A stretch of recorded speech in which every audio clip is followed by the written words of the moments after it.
Assalamualaikum and hi to everyone right now. We'll be present about mini project 2. Our lecturer name is Puan Syuhada binti Muhammad Rozi. For our team members is Muhammad FADHLIL bin SHAFAAI, Muhammad Ataullah bin ARIZAL, Muhammad NOORHAKIMI bin ARHAM, and myself, Muhammad AIMAN bin ROSLEE. Okay, for introduction, any program or application that need effective management and control must have a system administration design. This design has strong emphasis on giving administrator a user-friendly interface that let them explore, set up and control different system setting and data. In order to enable efficient system management, this includes several essential screen, component and control functions. A navigation menu with button for various administrative functions, a dashboard for quick access for crucial system data, form-based configuration for a simple customization, a user management table for effective user account management, and data management interface for a few ID data manipulation are some of these components. System design, interface design 1, different user access level. For our system, we have a menu button, mode toggle, username input field, password input field, and login button.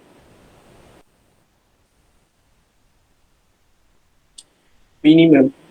For question A, minimum 5 size and suitable application of the 8 user interface design guidelines with clear label. For the first one is create an interface that is easy to learn and use. We create an interface that is easy to learn and use so that the user can improve their capabilities when using this system. Next, make it easy for user to obtain help or correct error.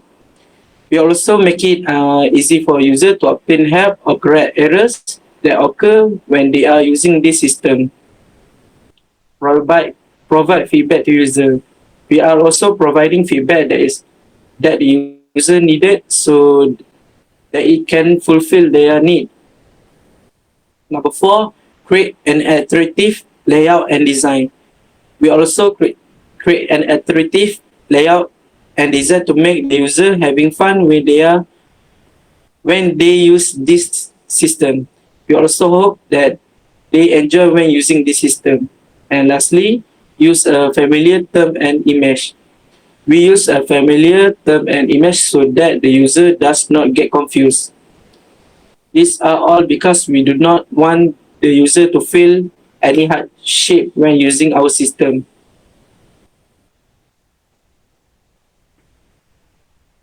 Next is suitable screen element and control element features with clear label.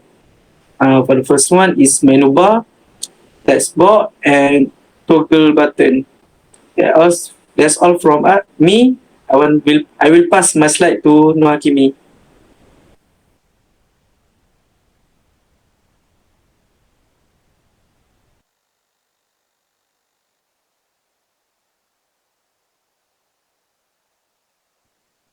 Alright, so I will present about interface design 2 form. Prepare a proposed system interface design for a new user to request access to enter company design center lab door using the system. In the one-page design must include below requirement. So in this interface, we have error prevention, navigation, and data system validation. So for the navigation, it is used to sign up the new user, and for the error prevention, it is used for the user when they enter the wrong character. Next slide. Okay, minimum suitable application of 8 user interface design guideline with clear labels. For the first one is create an interface that is easy to learn and use. We create an interface that is easy to learn and use so that the user can improve their capabilities when using the system. Second one is provide feedback to user. We are also providing feedback that the user needed so that it can fulfill their needs. Third, create an attractive layout and design. We also create an attractive layout and design to make the user having fun when they use this system. We also hope that they enjoy when using the system. Fourth, use familiar terms and images. We use familiar terms and images so that the user does not need to get confused. These are all because we do not want the user to feel any hardship when using our system. And the last one is make it easy for users to obtain help or correct errors. We also make it easy for users to obtain help or correct errors that occur when they are using the system. For example, when the user put password that has low security, so the user can make another password that match the requirement. That's right. A minimum suitable screen element and control feature with clear label. First is menu bar. Second is text box, and third is toggle button. Second question is minimum type of input mask, and three type of validation rules that suitable to design with clear label. Input mask, date input mask, phone number input mask. Validation rules, format validation, range validation, required validation. Next. Input mask, date input mask.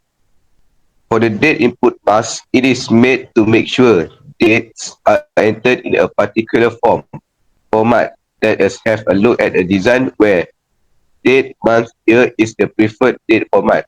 In this design, users are given a placeholder or sample text that display the desired format, such as DDMMYYYY. When they click on the date input box, the input must automatically transform the input to fit the intended format as soon as user begin inputting the date. For example, if a user types 0512 in the data field, the input mask will automatically transform it to 5th December with the underscore, representing a placeholder for the year. The input must fill in the missing numbers as the user types. For example, 5th December 2023. Users may better comprehend the intended format and enter dates consistently with the aid of this visual feedback.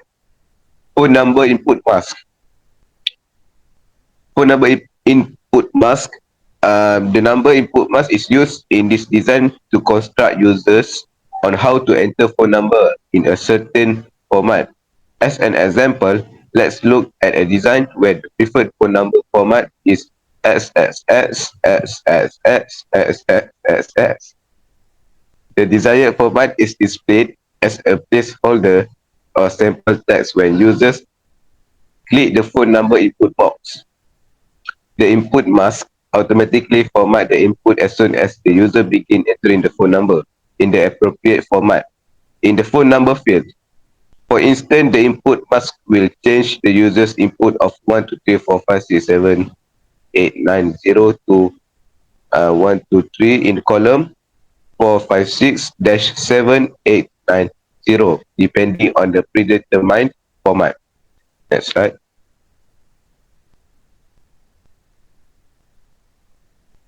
Type of validation rule.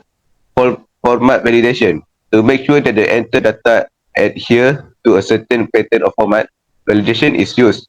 Think of a design that has an email field. For instance, how it is done, a validation rule verifies that the user entered email address as both a valid domain name and the ad design. An error message is presented indicating that the email address is invalid.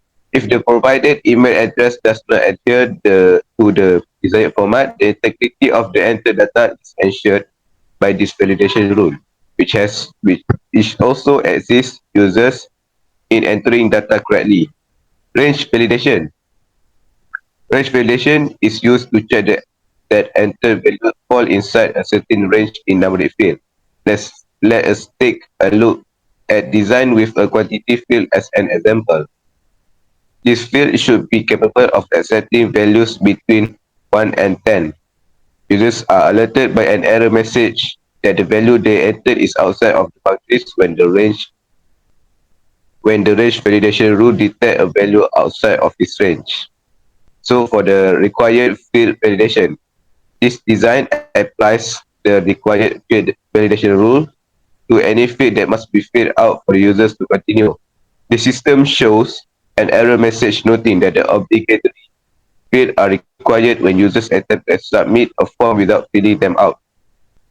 To draw attention to the required field, the design may use visual cues like asterisks, or a distant color. That's right.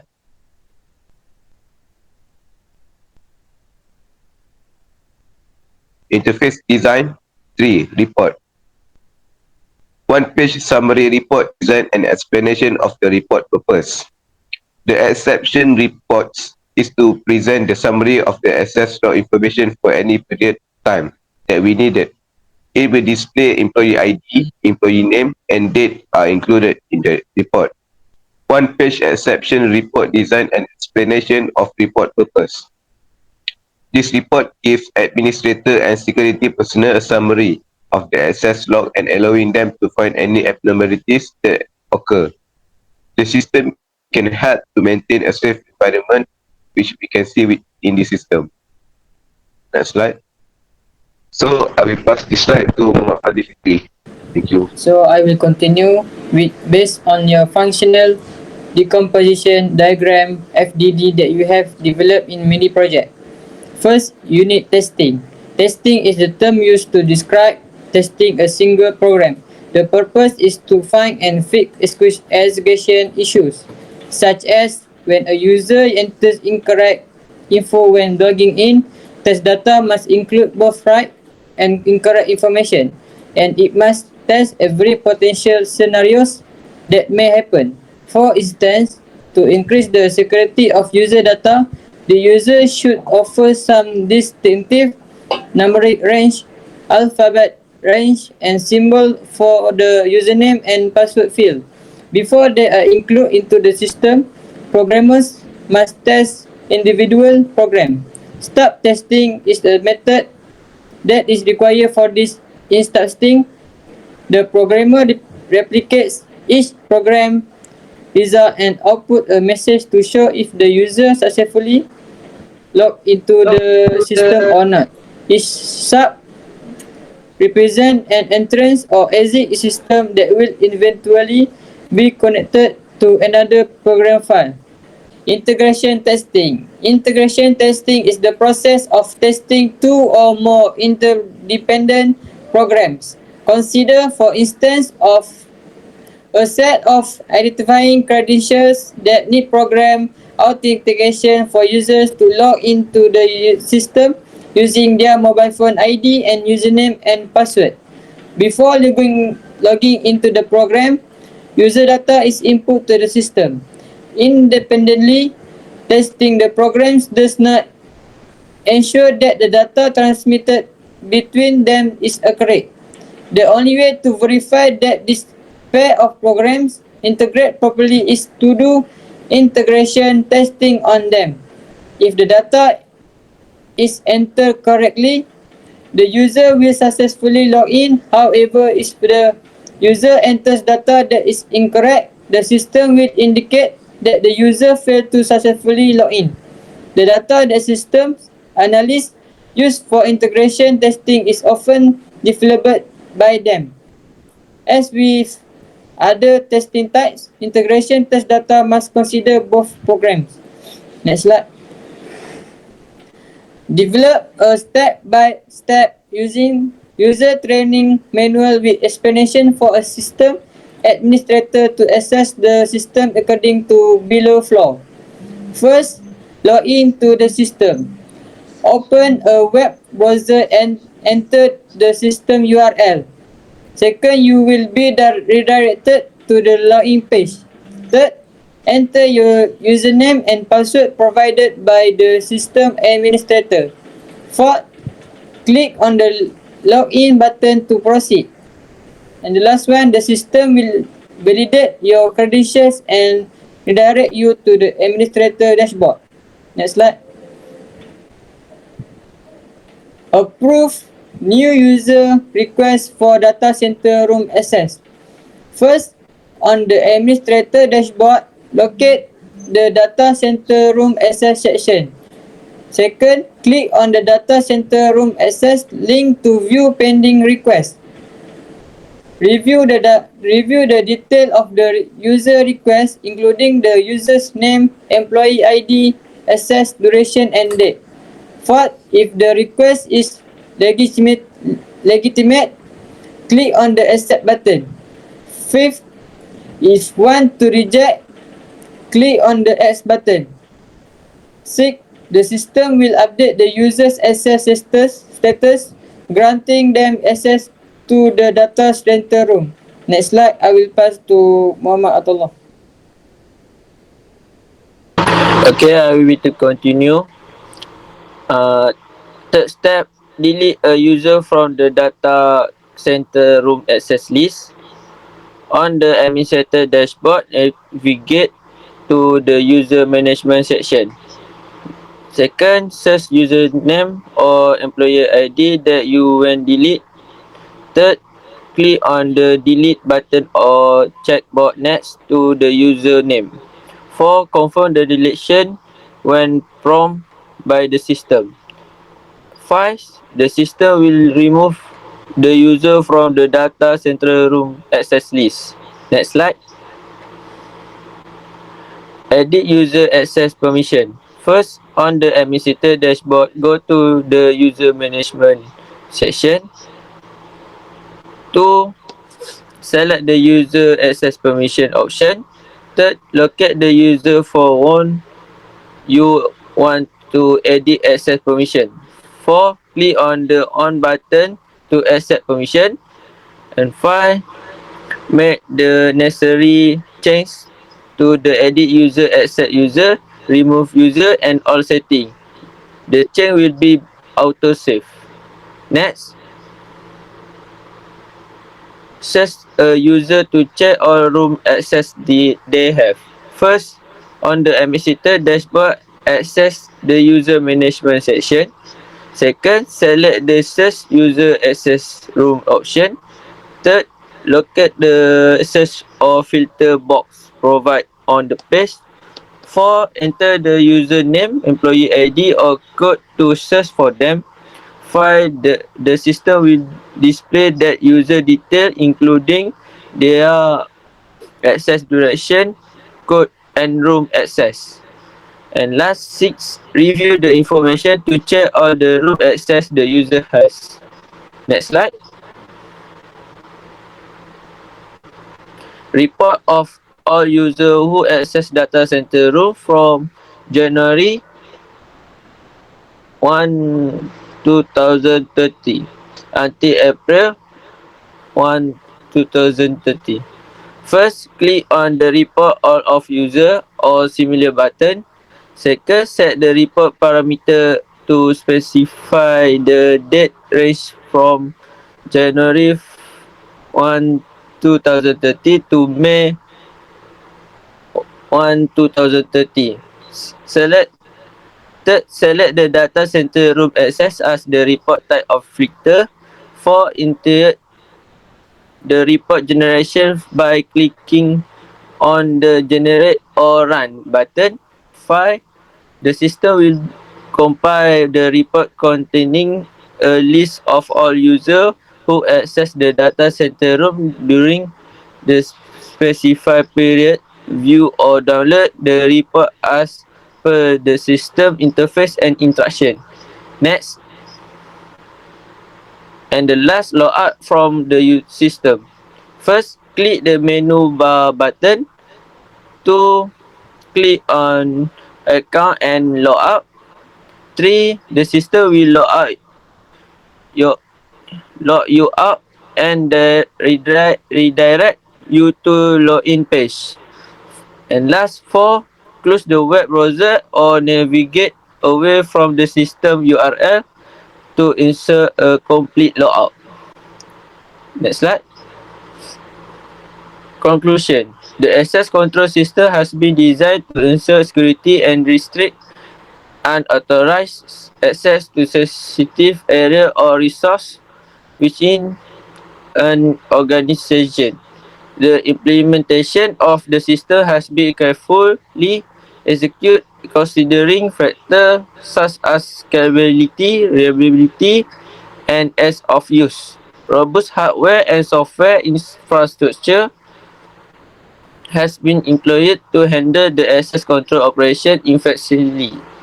The access control system provides granular control over permission and privilege, allowing administrator to define a managed user role and access level.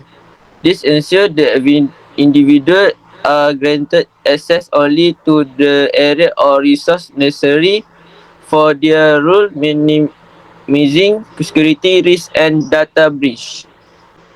Okay, that's all from us. Thank you.